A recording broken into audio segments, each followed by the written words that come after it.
Hello, good day.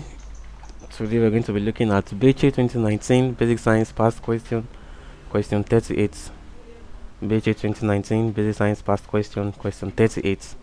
The following are petrochemical products except the following are petrochemical products except A. Polythene, B. Rubber, C. Nylon, and D. Petrol.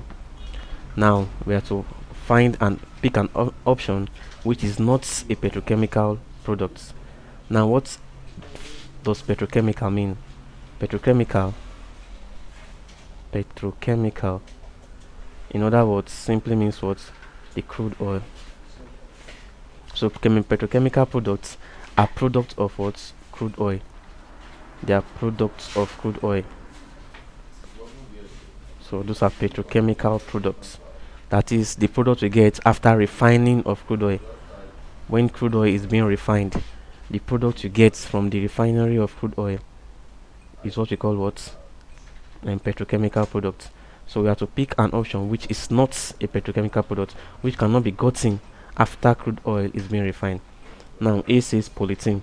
Polythene is one of the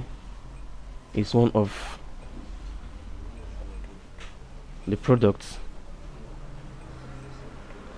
of crude oil. It's one of the products of crude oil. Likewise, what? Nylon and petrol. Now, once crude oil is being refined, once crude oil undergoes this process, you get what? Different products. Polythene is one of the products, nylon is one of the products, and petrol is one of the products. So we refer to them as petrochemical products. We call them petrochemical products because they are gotten from crude oil. Now rubber here on the other hand is not a petrochemical product because you get rubber from plants. There's a plant named rubber. Rubber is a plant, and then the cell sap of this plant, which is the what? Which is the latex, is used to produce rubber. So rubber is not a petrochemical product. It is not a petrochemical product. It is gotten from plants. So our answer is B, rubber. Rubber is not a petrochemical product. Thank you very much and God bless you. Please ensure you subscribe to our channel for more videos.